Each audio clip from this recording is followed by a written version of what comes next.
Torek Farhadi, a former Afghan presidential advisor who joins us live from Geneva. Good to have you on the show, Torek.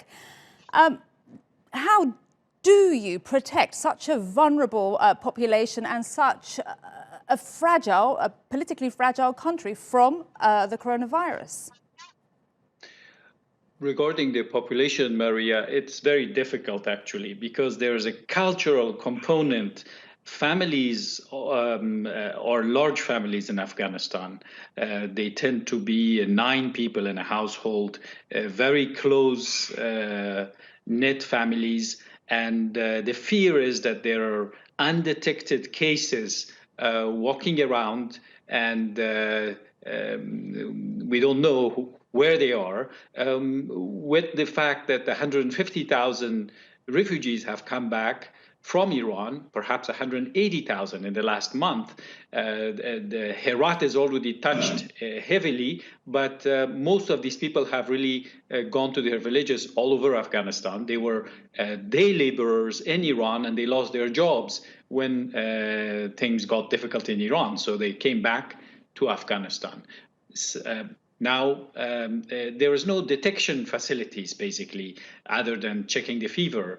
But there's no widespread testing, as there isn't in other countries. So this is going to be tragic for Afghanistan. The lockdown of the city is working better on the 4th day, I think, than compared to the first day, where people were not really ready for it.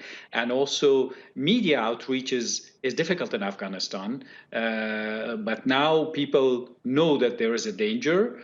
The problem is that a lot of people have very meager incomes, and they live on their daily wages, which they make informally in the market. So once they have to sit at home, who is going to feed them? The government has to come up with a credible plan on this. Absolutely, and that is the scenario we're seeing in so many countries that we've been covering here in Africa, also in India. People that if they don't work, they don't get paid. And as Melinda quoted in her package, it could be hunger that kills people, not COVID-19. So what could the government do economically to help these vulnerable people?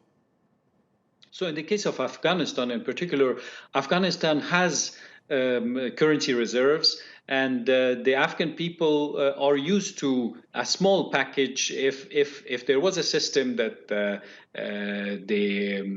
army could distribute flour, oil, sugar in central neighborhoods, and representatives could come and pick it up and then deliver to the houses, because it's a question of survival for the next 4 weeks.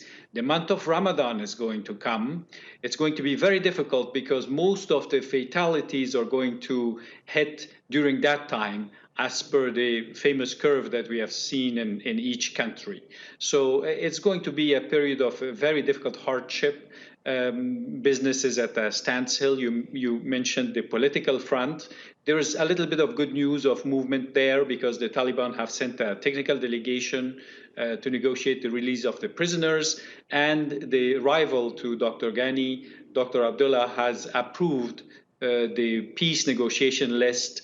So there is a little bit of movement on that side. The politicians are finally seeing that really the biggest priority now is to take care of the people and to protect the most people from coronavirus. And to leave the politicking aside, I hope. Torek, speak to us about what state hospitals are in and what kind of protective equipment doctors have, because this has been a huge challenge in so many European countries. So in Afghanistan, the state hospitals are substandard. In any case, in the case of coronavirus, what is really needed is isolation wards, which preferably now it's better that they are even separate from the hospitals, so that there's no other contagion to the current patients. So it's too late for a lot of these things. In a lot of these developing countries, this pandemic has caught everyone by surprise. Testing non-existent, detection very low, ventilators. You see the challenges in the United States and elsewhere.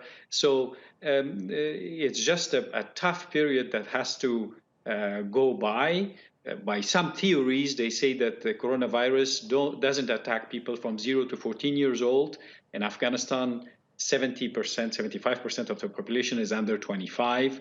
So that's where maybe there could be some hopes of group immunity if this category of 0 to 14 years old doesn't catch it. But then the elders are very exposed because Kabul has one of the worst pollution rates. The city, it's a very polluted city because it has close to 6 million people living in it in a sort of bowl between mountains.